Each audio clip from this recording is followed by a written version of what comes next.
Good afternoon, everyone. My name is Pavel Telicka. I'm the Associate Director of the European Studies Center at the University of Pittsburgh. And it is my great pleasure to welcome you in our another iteration of EU Enlargement series. Next year marks the 20th anniversary of the biggest enlargement in the EU in its history, when 2 new member states, 8 of them post-socialist countries, entered the Union. Together with Center for Russian, East European and Eurasian Studies and the European Studies is using this opportunity to take stock of the enlargement and consider its consequences. We are zooming into each country or sub-region to take a closer look at the changes the EU evoked. But we also want to extrapolate this dynamics onto the whole Union and see how it changed its course and how the enlargement changed it. Please check our website regularly for more details on the series. The title of the series is EU Enlargement Virtual Lecture Series, 20th Anniversary of the EU Enlargement. And it is sponsored by Center for European Studies at the University of Pittsburgh and Center for Russian, East European and Eurasian Studies at the University of Pittsburgh. You have the opportunity to ask questions, and please do so through a box that you see below in your Zoom application. Write them in that box, and I will try to include them into the discussion. Today, we're focusing on Czech Republic, and we have invited 2 panelists, and I will introduce them now. Our first guest is Mr. Pavel Telicka, a Czech diplomat, politician, and a businessman. Pavel is a former negotiator of Czech access to the EU and a former member of the EU Parliament between 2014 and 2019. He contributed to the country's integration into the EU throughout his career. He was elected as a member of the European Parliament. Pavel was the second vice chair of the ALDE Group and, in the second part of his mandate, vice president of the European Parliament and coordinator of ALDE MEPs in the Committee on Transport and Tourism. Additionally, Pavel engaged in the Committee on Industry, Research and Energy, where he was responsible for several pieces of legislation, especially on circular economy, cybersecurity, and energy policies. His other political interests and activities include the digital economy, better EU regulation, foreign policy, human rights, and democracy worldwide. So you can see that Pavel's expertise is very wide. Pavel, thank you for being with us this afternoon. Thank you very much indeed for inviting me. Our other speaker is Professor Karol Lev from University of Illinois and Urbana-Champaign. Karol is a professor emeritus at the Department of Political Science at this university, where she was a long-term executive and former director of Russian, East European and Eurasian Studies Center. Her research and publications focus on Czech and Slovak politics, including EU relations and the post-communist transition. Additionally, she was the editor and board member and president of the Slovak Studies Association of the American Association for the Advancement of Slavic Studies. Her publication includes Interwar Czechoslovakia, a nation state for a multi-ethnic population, Interwar East Central Europe, 1918 and between 1919 and 1941, The Failure of Democracy Building, The Fate of Minorities, published in 2020. And Building Democracy Values in the Czech Republic since 1989. She has published also in various journals such as Komas, Czechoslovak, and Central European Journal. Karol, thank you for being with us, and thank you for accepting our invitation. Yeah. So let me just emphasize, my full professional name is Karol Skalnik Lev. So just want to say that's my Czech is my background. Karol Skalnik Lev. Okay. That's right. So why don't we start? And I suggest we start with Pavel. Pavel, why don't we start with a question that we usually pose? Why Czechs wanted to enter European Union? What would you say as an insider and also a member of the negotiation team? I'm a bit tempted to be provocative and start by saying, did they? Yeah, and that is a fair question, because what happened late '89, and I would just remind the participants that in November, on the 17th of November '89, the so-called Velvet Revolution started, and the process of return of Czechoslovakia at that time back to the western part of Europe, with which we were integrated for centuries. And honestly, at that time, nobody really knew what, at that time it was not European Union, European communities, but what do European communities stand for? At schools, universities, at work, you would not be discussing with your colleagues, with your classmates, you would not be taught anything about the European communities, because it was behind the Iron Curtain, and obviously the regime did make every effort that even in this respect, in information terms, we would be isolated. So if I would say that just a few weeks later, the Czechs really wanted to join the European communities or the European Union later on, it's probably right. But what did we know about the European communities? So what really happened was, just a few days after the 17th of November, at that time, still not yet president of Czechoslovakia, Václav Havel, former dissident, said, our aim, our objective is to return back to Europe and to integrate into the European communities, to be a member. And somehow people took it for granted. So my point is that paradoxically, we first have declared the objective. We were not really sure what we are, what is there for us, what does it really mean, and only gradually we were learning and looking into the reasons for which we should join. But that is, let's say, partly correct, and as I've said, a little bit of a provocative way of putting it. But I think that for many, it was a symbol of a successful termination of the route that we were yet to start or embark on. So we were just facing changes of economic, political, and legal nature.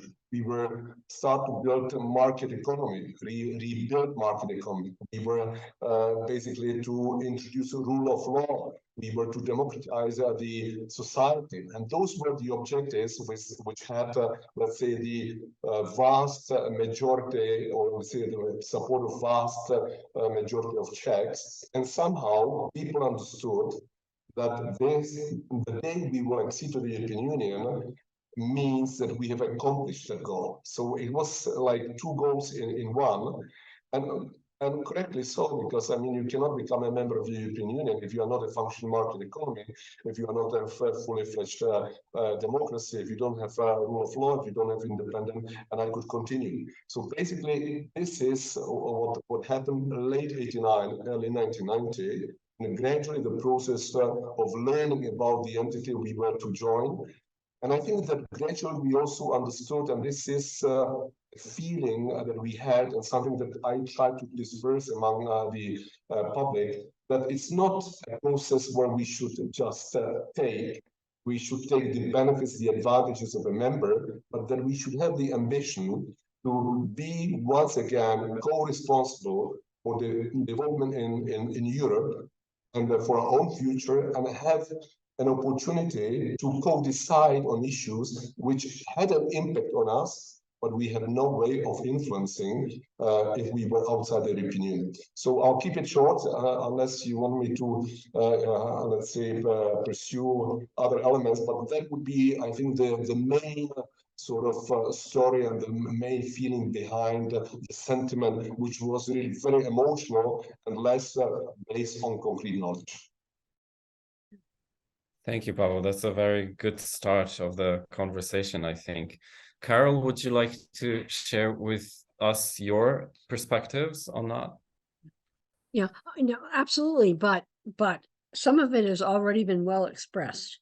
What I want to add is that I think we have to think about how the Czechs had felt about their position in Europe over the historical period, that although it had its problems, the interwar Czechoslovakia, driven by Czech dominance, I admit, had been really the only surviving democracy in Eastern Europe, and also one of the internationally top, well-developed industrial states. And I think that memory is preserved. The Maastricht memory was preserved, and that maybe some of you know there was a famous essay by Milan Kundera called "Kidnapped by the East," where he expressed the feeling that the Czechoslovakia, and especially because he was Czech, had been dragged into the communist bloc, and that rejoining Europe was actually not just a very specific thing about the EU, but also broadly, they wanted to rejoin Europe after being, as I said, kidnapped. So I think that's an important historical perspective on some of this, even though it was very hard for them to understand what it would mean to join the European Union. Thank you, Carol. Well, do you think I could just say a sentence, because I very much liked what Carol has just said.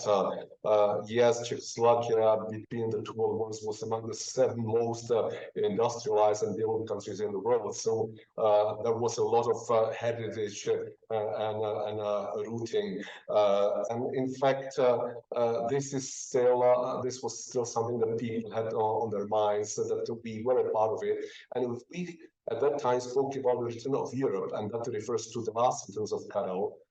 What has happened? When Havel said we want to get back to Europe, we want to enjoy it, and many politicians have said, "Oh, come on, we were always a part of Europe." But his point was, Europe has changed. It is now really institutionalized. It's now European communities. It's a different Europe. So in some respects, we will be returning to Europe, and we were never really a part of that Europe. Yeah, thank you both. In a way, it doesn't really depart much from other countries that entered the story doesn't depart much from other countries that entered the EU. But I think what was the difference in specific in Czech Republic was the level of industrialization, and if you look at the GDP levels, it was much higher than in rest of the post-socialist bloc. So if the need of taking the responsibility was there, if the path to the European Union was an achievement and a confirmation of a success, then why did the support after entering actually dropped or went down? And I think for many years, Czech Republic was a leading country in Central Europe, or out of the new member states, that was skeptical in a different way than Poland has been up to recently, or Hungary, but skeptical. So what can you say about this, or what is your perspective on that? Maybe Carol. Sorry. Thanks. Excuse me. No, first of all, I don't want to be dismissive, but I remember as in 1996, when the first 6 countries were approached by the Soviet Union, the Soviet EU. I'm sure that's a Polish trope, but approached by the EU with the offer of membership, and that was included the Czech Republic, but not everything that became part of the Big Bang. I think Czechs felt entitled, and I remember in a conversation, an exasperated conversation, which the EU conveyed to the Czechs as the leadership changed, and in the 90s it was largely very committed to EU membership, we got some pretty skeptical people after Václav Havel and the government change. Somebody in the EU leadership said, you know, the EU is not applying to join the Czech Republic. and you know, so some of it was, I think, in some ways assumed that as an advanced industrial country, and except for Slovenia, by, you know, definitely the most, you know, eligible in terms of GDP, stability, etc., and more stable than Slovenia in some cases, as part of the former Yugoslav Republic, because the velvet divorce between the Czechs and Slovaks was not disruptive. So I'm you know, but at a certain point, I think both. No, I'm going to make this point later, and I'll make it now. When the leadership, the elite leadership, political leadership, began to change, then, you know, by the early 2000s, I think that made a difference in public opinion. You had a party like the ODS, the Václav, Klaus's party, which it was a right of center party, and under normal circumstances, you would have expected in Eastern Europe that would be the supporter. But, you know, we have a case that by the time the referendum came around in 2003, that Klaus at that time wouldn't even say how he had voted on joining the EU. Okay, later he said he'd voted against it. Anyway, but so I mean, I think you know, part of the story about how things began to deteriorate is elite formation. We expect the left and the Czechs had, until this last election, continuous representation of the communists, not this reform socialist, but the actual Communist Party, in government, not in government, but in parliament. So I think part of our story is what the elites told people about the European Union. Thank you, Carol.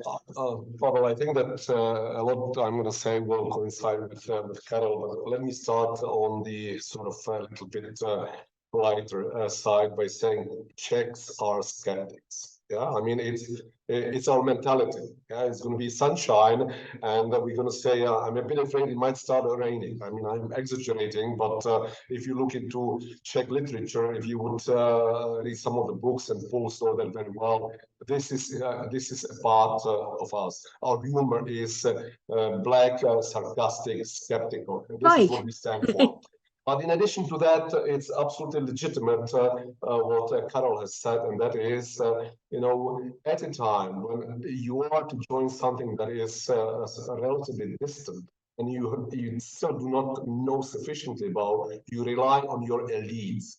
And already in the 90s, we had a government which was, I don't like these kind of cliches, but I need to, for the reason of simplification, use it, a Eurosceptic government of Václav Klaus, who then became president.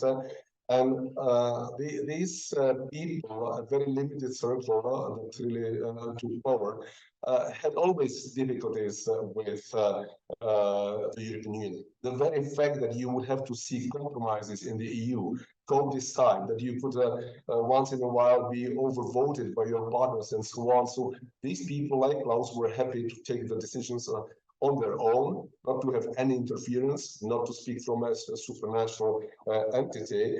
And they were skeptical in terms also of us being able to join in the foreseeable future. So these elite were shaping the opinions. And I think that in line with the fact that the process took longer than many expected. You know, in the early 90s, many of us thought we're going to be in just a few years' time. But it was a very demanding, painful, and lengthy process. And suddenly the goal was quite distant. And if you don't have something that is imminent, yeah, you don't focus on it, you are more easily to be influenced by the opinion shapers. And if there is some, in addition, disillusion that you are not yet joining them, maybe they don't want you, yeah? They don't want us, you know, they're just playing a game with us. All that was said. So I think it's a combination of these factors and aspects that played a role. And in our case, also the disillusion that took longer. different because, as we have said, Czechia was relatively, I would say, advanced and felt that that process is going to take a much shorter period of time. So I would say that in a nutshell, these would be some of the reasons. I would say the lack of leadership, positive leadership, really played a role. I can tell you just one, maybe for amusement situation. Klaus didn't want to sign the accession agreement. And suddenly, a few days before, I was told that the president wants to sign it as well. We were four to sign, including the president, the prime minister, and myself. So what I did, and I was young, maybe immature somehow in this respect, the youngest negotiator. So what I did, well, signing the treaty, Telicka is the name, so the T I write like that. So with the upper part of the T, I crossed the signature of Václav Klaus as president above me in terms of a little bit silly, I do admit, but protest and signaling to him. That was a large part of my professional life, fighting with Klaus and people, from that environment, which I think which are to be held responsible that we were, in fact, insufficiently prepared mentally to take on ourselves more responsibility on the day of accession. They perceived it as a fight where we would be defending all the time something instead of shaping, actively coming with your initiative and policies. So what I hear from you is that it was the big role of elites that didn't support actually this process, or was at least skeptical. And then the question that automatically arises in me as a social scientist is, that what kind of interests were connected to such a stance? Economic interests, cultural interests, social interests. I don't know. Maybe you can shed more light on that. Look, it's from my point of view, I would say that we started out with the changes in the 90s, and we were not entirely prepared for it. I mean, it took us by surprise. Nobody really expected that the Velvet Revolution would come end of '89. Nobody really expected that changes would start even a bit sooner in Poland and in Hungary. And where the opposition, or let's say, neither those that call themselves the opposition, but were not really ever in opposition to the regime or the dissidents, they were sort of taken a little bit by surprise. They were not really prepared. And I think that with these people, they were educated, brought up, worked in the same environment as all of us. And I think that somehow, for many of them, we were regaining, let's say, our sovereignty, and we were to exchange that sovereignty for a part of co-decision making on the European level. And some of them had difficulty. So that's one reason which would be justifiable. And then you would have many of them were in the gray economy, in the gray zone, clientelism, corruption, and so on. And suddenly, we were to adapt ourselves to market economy with a functioning and efficient legal order and justice. So my point is that sometimes these were very individual and very particular and partial interests. Maybe people like me should be also blamed partly for it, because at a certain point we lost our political elite. They were unable to go deeper into issues. We have a choice. Either we somehow do what should be done by the political elite, but we can really drive fast, or we include them and we really act as we should as civil servants, but then they should be the drivers of the elite. And that was a dilemma. I mean, it's difficult to explain just in a minute or two. So basically, the team that I had we really drove as fast as we could, domestically, the preparation, reforms, but also in the negotiations. And I think that our politicians became superficial, joining the EU, but not necessarily going sufficiently in depth And the moment they were facing decisions which were quite in-depth, in fact, that's where they were looking for a different system, different environment, excuses, and so on. So already at the time, I would say we could see a bit of what we see today throughout the world of populism, but it was just different, less of intensity, somehow hidden, but it was there.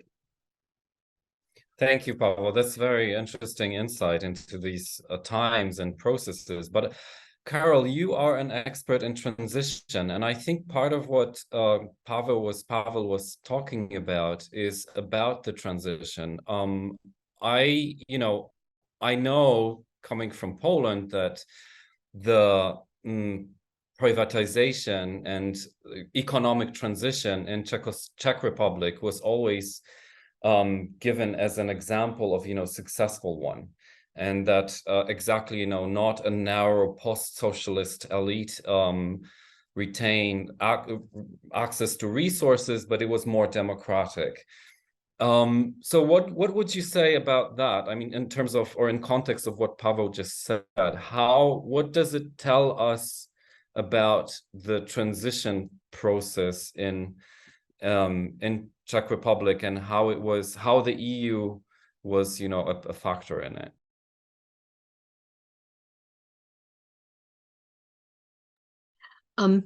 So let me start by saying that, going back to the transition, if anyone has said the countries that were most important in the transition were Hungary and Poland. Poland had the first semi-competitive elections.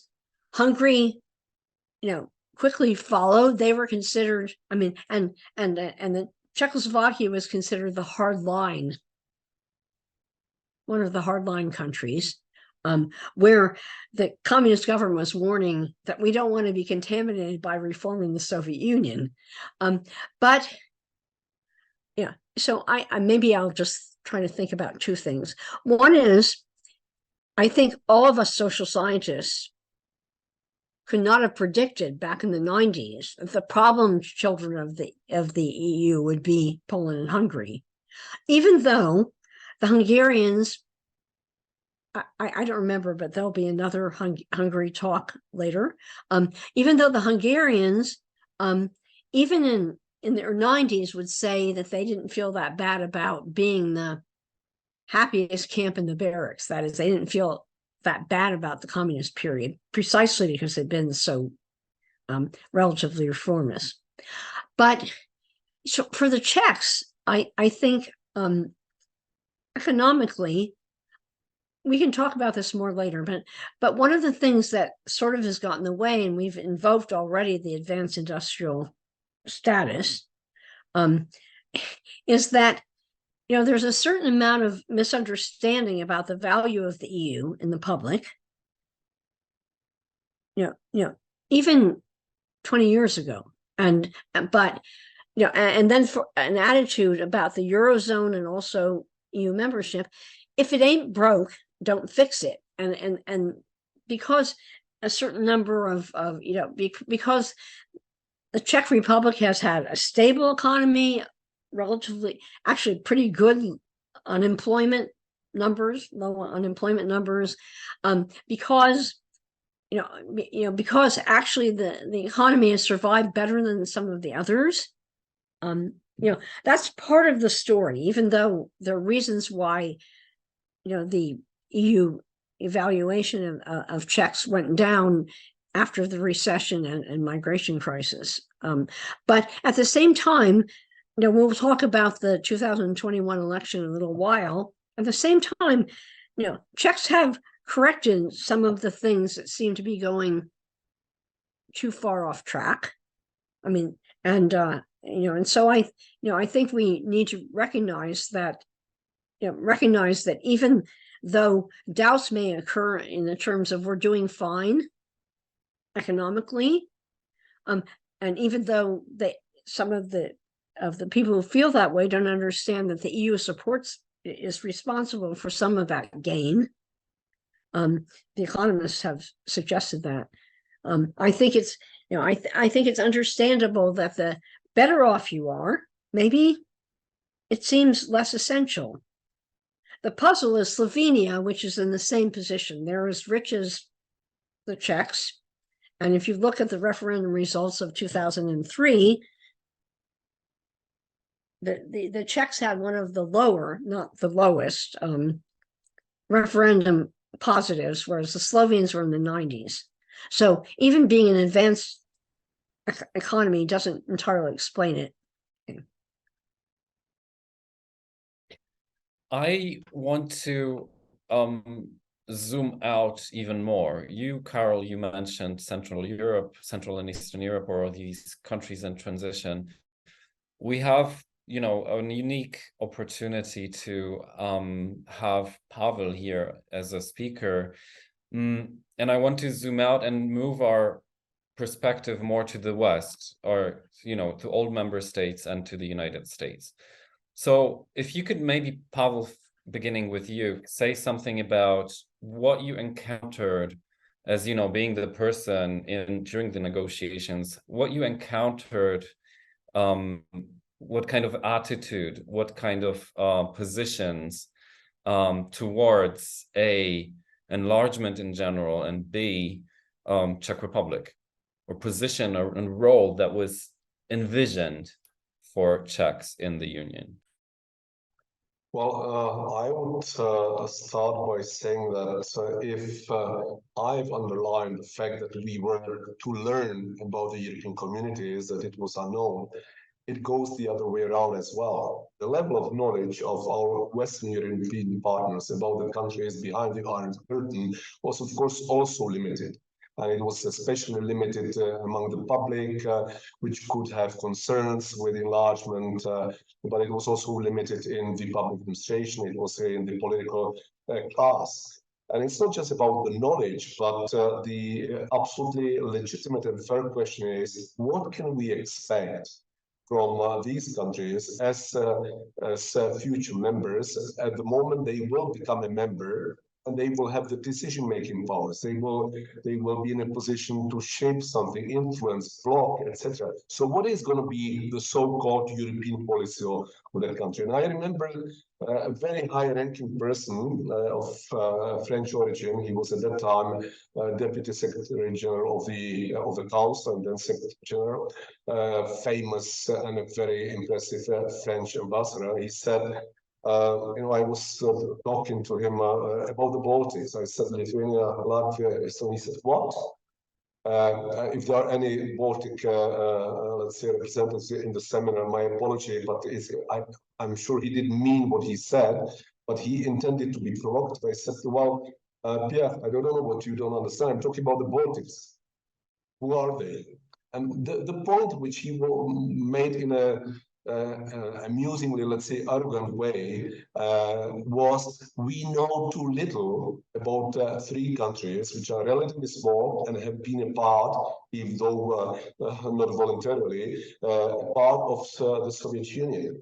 But we, and he's mentioned two countries among them, he mentioned Czechia, as those that should justify the enlargement. The second was, in fact, Poland.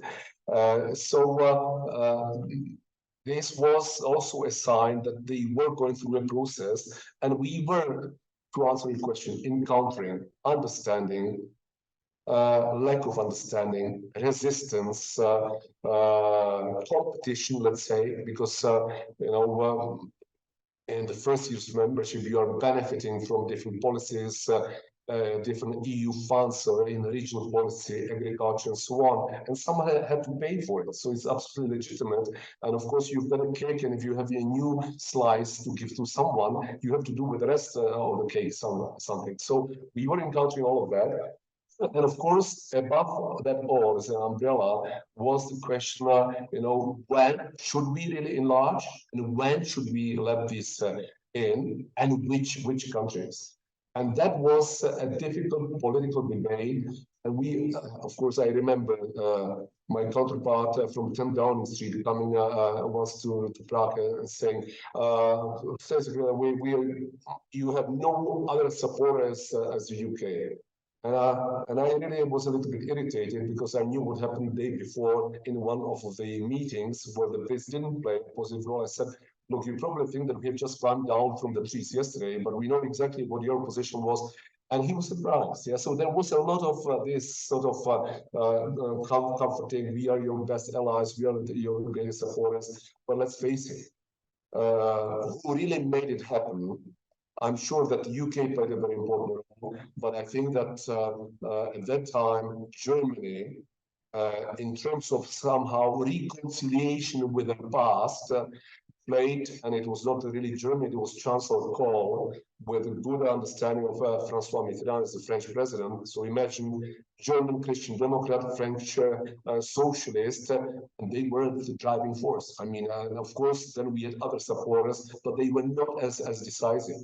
So only at a certain point, the breakthrough really came. We were already 2 years in the negotiations, and it was like we were not really negotiating. I really sometimes had to be, I don't know, push in the negotiations we don't have time to mention some of the examples, but I was looking for different instruments and skills of negotiating techniques, how to push the counterparts, that next time we would have a serious debate on something. So all of that had some kind of a relatively genuine timeline, which we could influence only to some extent. And that reflected what the moods were in the member states in different quarters, including the public opinion. And I can imagine that if some countries would have held a referendum, some of the more problematic, more lukewarm, to say, we couldn't be sure of the outcome of the referendum. That's a reality. So, Pavel, if I understood you properly, you would say that there was an interest in Germany and France, or rather only Germany, in expansion. I would say that gradually, there was an interest throughout the European Union, but somewhere it was stronger, somewhere it was weaker, somewhere it was more genuine, somewhere it was okay, so what can we do about it, if I were to simplify. But at a certain point, you need to have someone that will lead. This is, in my opinion, something where definitely UK played a very positive role in term, but also for its own a little bit national egoistic interests. The broader the EU, the better for the Brits, and to melt down a little bit of the integration. But honestly, in the 1995, 1996, at a time when we were to be invited to start negotiations, when it was about the number of countries and so on, in my opinion, it was really Chancellor Kohl with a few people and with good support from François Mitterrand. So they took the lead. Those were also the years where the European communities were to a large extent, driven by the so-called Franco-German engine. So without these two, I think it would have been a more difficult, lengthy process. But I don't want to say that there was a member state or several member states that were blocking it. No. But can you blame, for example, a member state which is 2,000 kilometers away from Central Europe, that it's not living its daily life through the lenses of enlargement to Central and Eastern Europe? You can't. Yeah, it's really, Ukraine today is much more of a headache for Czechs or Poles than it is to Portuguese. And I'm sure that we are on the same line.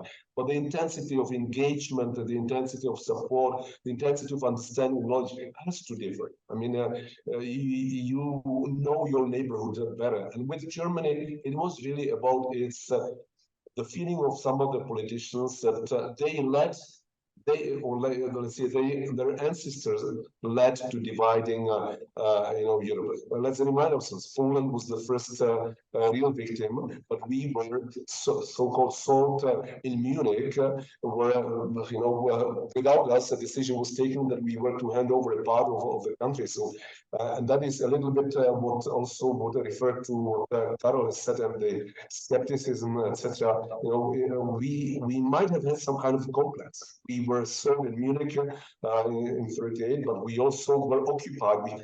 That's why, as Carol said, we were maybe the hardliners, because we were the only country that was really in 6 days occupied, fully occupied, with 350,000 forces overnight, not just from Soviet Union, but Hungary, Poland, everyone. I mean, the Warsaw Pact, and that is something that we took with us. And it was not easy, I would say, to overcome. So I think we have built up a bit of a complex in ourselves. All right, thank you, Pavel. Carol, I know that the United States was not, directly involved in that, but you, as a professor in political science, and having focus on that region, or these two countries at least, and I'm sure that you followed the discussions and what was talked about, and what was this beyond the positive, as I know, position of the American government. Can you say something about that? Okay. Now, first of all, I would like to say something about my experience in 1989 and 1990. The CIA reached out to me as one of the few experts in contemporary Czechoslovak politics. That was before the Czech Republic and Slovakia had their velvet divorce, and asked me if I would meet with some representatives of the relevant CIA desk and State Department desk to tell them what was going on. And I agreed. And I grew up in Washington, D.C. We arranged a time when I'd be home anyway, and sat down with them. And it turned out that the people responsible for Czechoslovakia didn't know Czech or Slovak, were basically sort of reassigned from the German desk. And so even at the top levels of our government, where the analytics were going on, they actually did not have experts. At that time, this is the other side of the complex. At that time, the attitude was, if you knew what the Soviet Union thought, then you didn't need to know too much, directly. And so you relied on translations from what we call here FBIS, and they really, I was really surprised at how little they knew at that level. Okay, going beyond that, the American public was very enthusiastic about what was going on. The EU, in the transition, but the EU dimension of that was, too bureaucratically complex for them. And as you mentioned, Pavel, the main role that the US played in the European integration was not EU, it was the NATO. And NATO, the Clinton administration was very central in pushing the enlargement, which at the time it was controversial, because some people felt we should worry about what the Russians think and not about what the East Europeans think. After that, I would say that the arc of relationships between the Czech Republic and on EU and other issues with the United States has a little to do with who's in office. So, like lots of Europeans, the relationship with the Trump administration was a little fraught. But also there was a feeling that the Obama administration was shifting to other parts of the world. So, but I would think in general, what you said to introduce me on this issue, Pavel, is that the United States has supported EU integration for the Czech Republic, as it has with everyone else. The Czechs have, even before the current invasion of Ukraine, the Czechs were already considered unfriendly by the Russian government, because we'd complained about Crimea, complained about other issues. But I don't think that's an EU dimension. I think it's, who's in office, how they complain about Europeans not appreciating us, which I think is Trump, or how the Europeans are ignoring us, and that isn't sort of specifically Czech?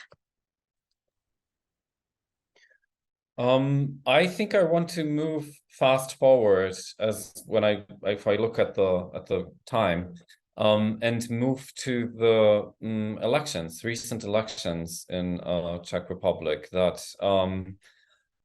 in my perspective, and correct me if I'm wrong, shifted politically the relation towards European Union.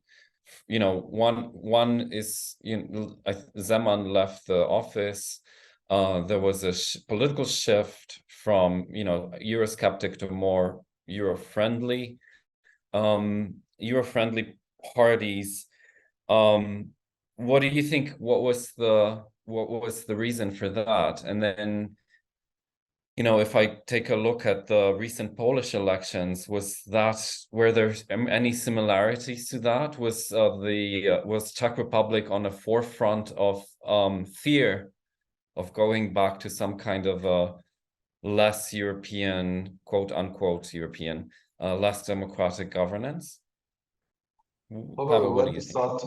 Thank you. Let me start with a comparison,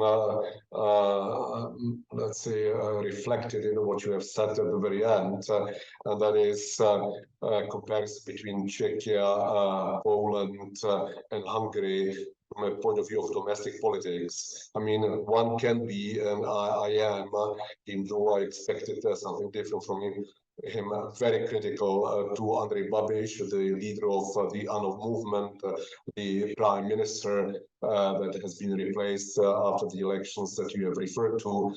With whatever I think about the guy, and I would not like to see him again as prime minister. It may well happen.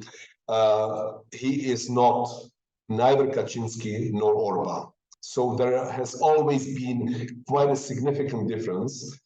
First of all, because either there was a coalition government or a strong opposition. And I would say two countries which I think have something in common in terms of civic society, why I was always of the opinion that what was happening, still is happening in Poland was just an episode in a long history after '89, is the strength of the civic society in Poland. Okay, it elected twice the government of Kaczynski, but for me it was always an episode. I always felt, talking to Poles, friends, colleagues, people that I disagree with, that is a healthy civic society.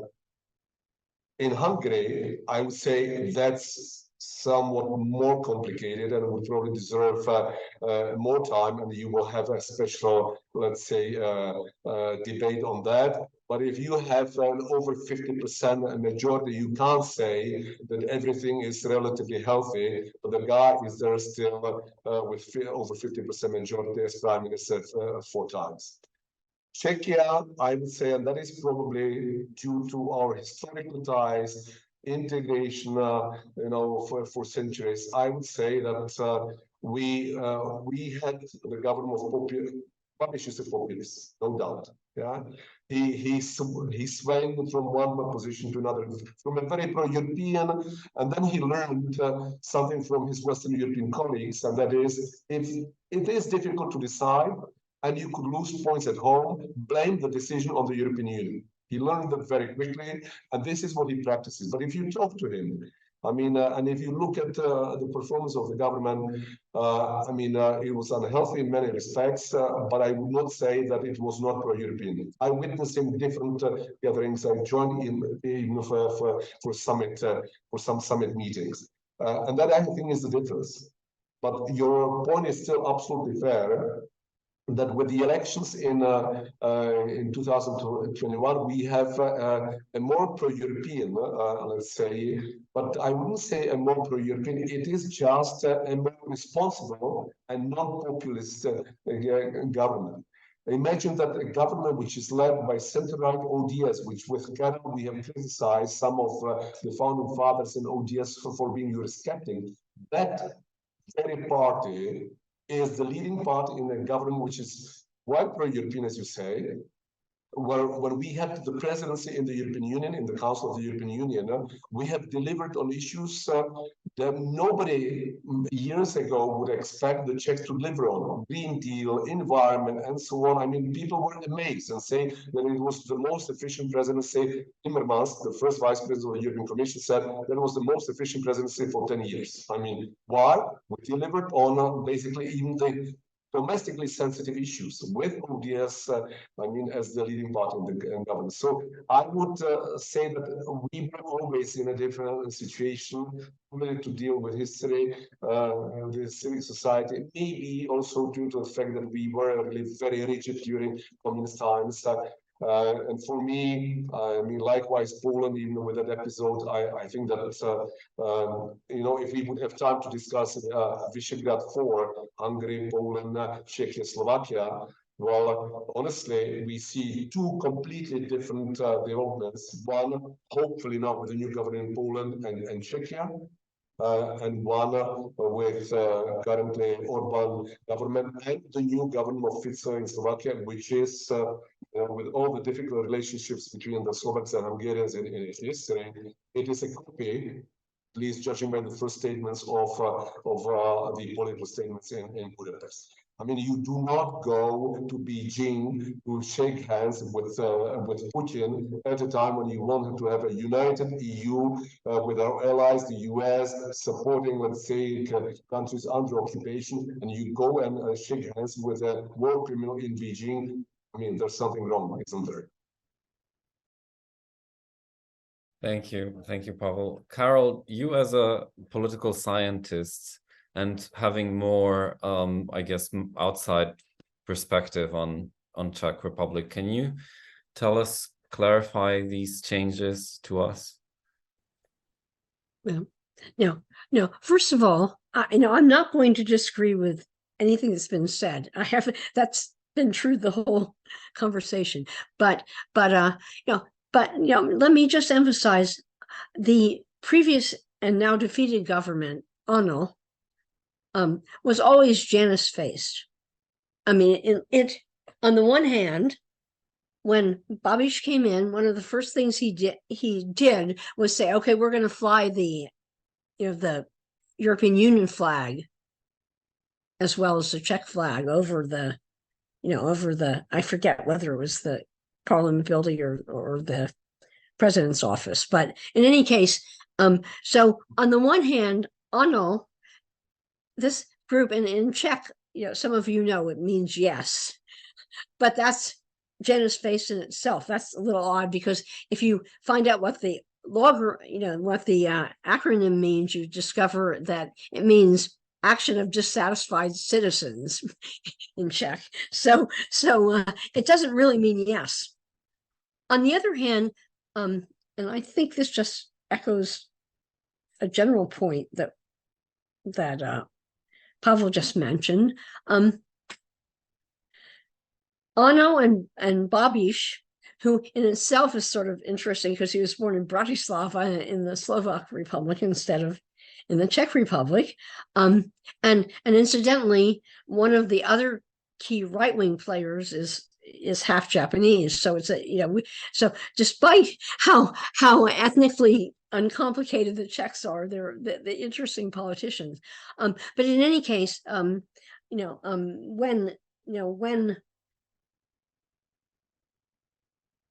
the ALDE government did not handle COVID well, and of course, all over Europe, there's a cost of living crisis.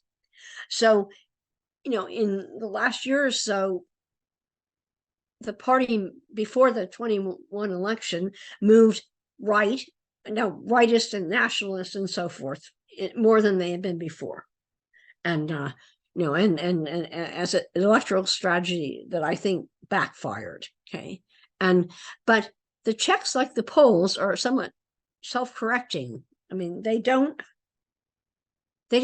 want to go where he was going, even though there was a lot of concern about migrants and refugees, which in the 21 campaign, the ruling party tried to emphasize as a big threat.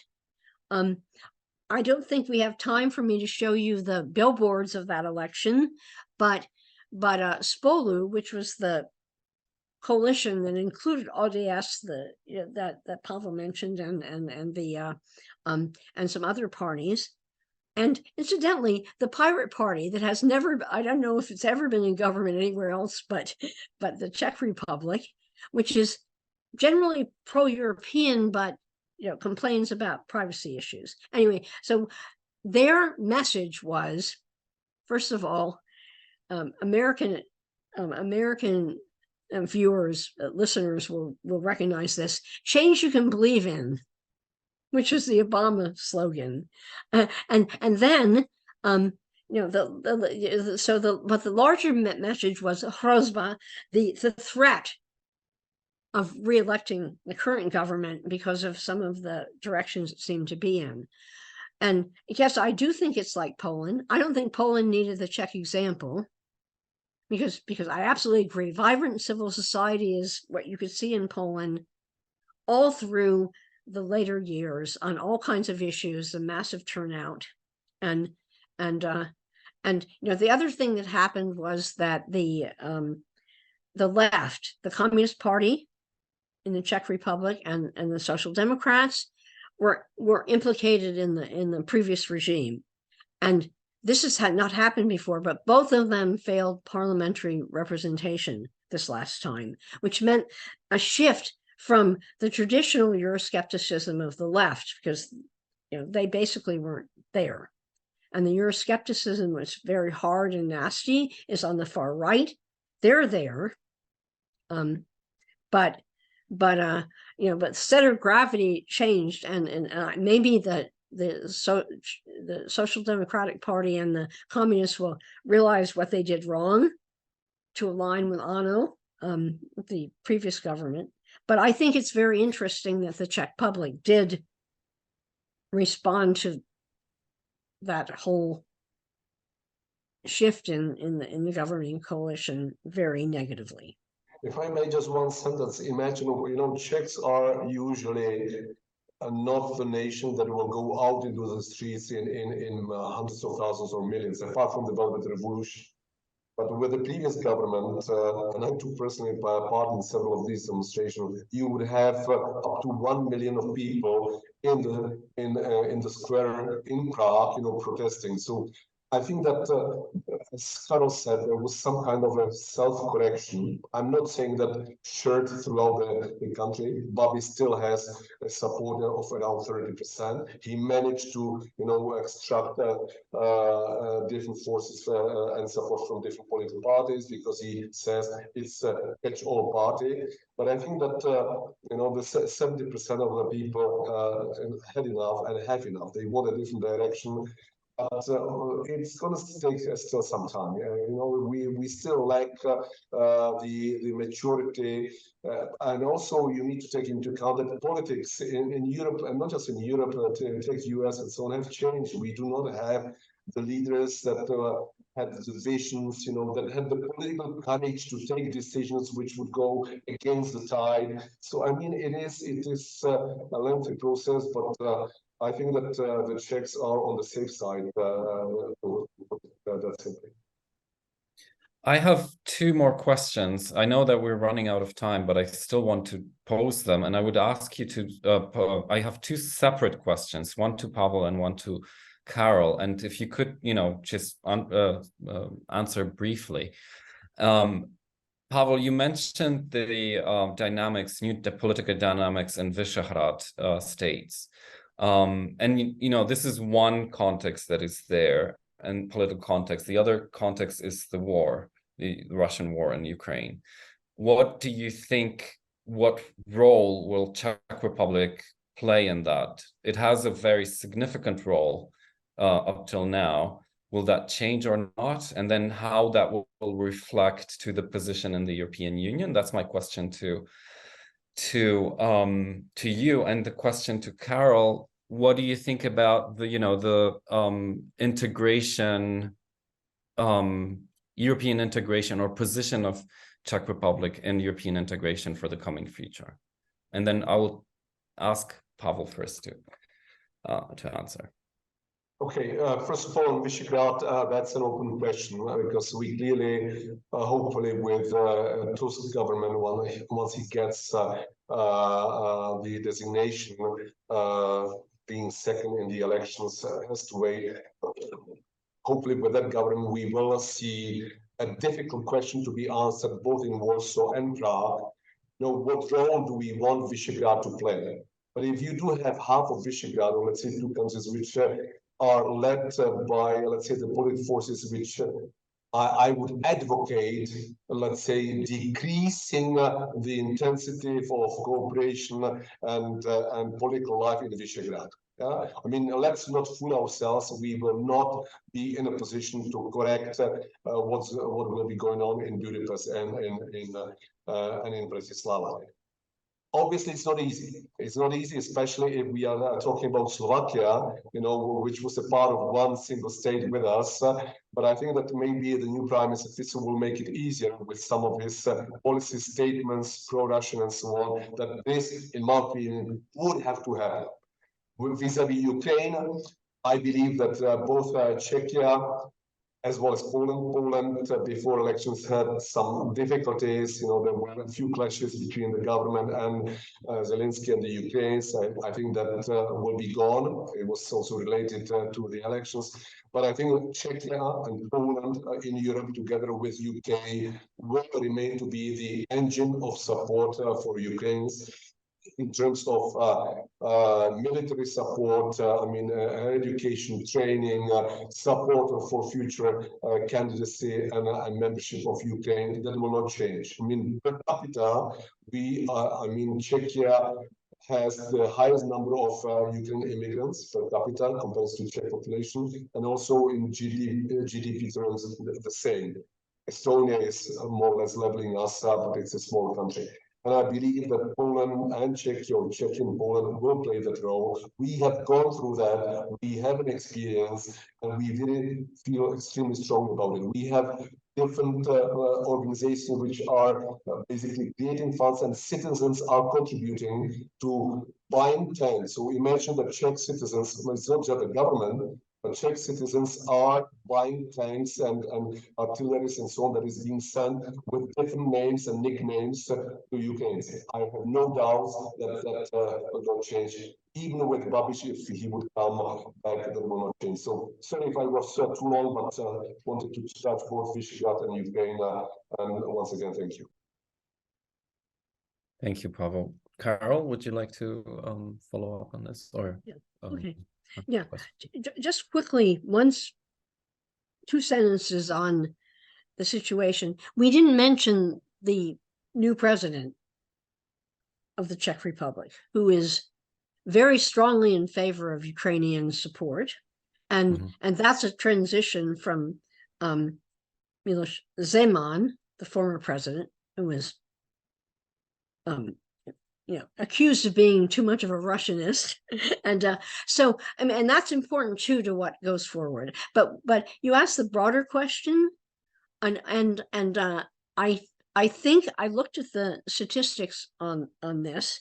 I think that over time, like many other East European countries, the support for future integration in terms of expansion to the West, to other countries, with caveats, but to complete the European project has been stronger than it is in Western Europe, and that's but that's not typically Czech. That's and it still appears to be true. And part of it is the UK, United Kingdom's point that some Euro realists or Eurosceptics in the Czech Republic favored broadening rather than deepening. Were skeptical about the Eurozone and didn't want to go there. But I do think that the broader question, the most important part about that is not, for example, integration in the Eurozone, which has remained a very problematic point, both with public opinion and with the scholars and analysts and governments who say, if it ain't broke, we're doing okay. The Eurozone, we'd have to give up some monetary autonomy over our policies. But at the level of integration in a whole Europe, that vision remains possible there, I think, more than, in the Czech Republic and in Eastern Europe in general than it is in the West, where, okay, I'm sorry, I that's not short enough. Okay, that's my comment. Okay. No, I'm sorry, Carol. I didn't want it to cut you off. No, I'm just looking at time and we overstretched it already. But thank you very much for both of your valuable insights. Thank you for having for this discussion. I would like to invite you to follow up next month in our EU enlargement series. We'll be focusing and discussing Slovakia. Thank you for being part of our lecture series. Please visit our YouTube channel, where you can also see the recordings of this lectures, as well as previous ones, as well as our conversations in Europe. I think we can finish this interesting conversation, and thank you for being with us. Thank you very much indeed for having us. Me from Prague. Thank you, Karel. It was a pleasure to interact with you and to get to know you. Pavel, once again, thanks a lot. All the best to Pittsburgh University, and a little bit less, but still quite okay for Pittsburgh Penguins. Yeah, have a good day. Thank you. Thank you, Carol. It was a pleasure. And as I said before we started, the relationship between Pittsburgh and University of Illinois Urbana-Champaign is one that we deeply value here. Okay. Thank you, Carol. Thank you. Bye. Thank you.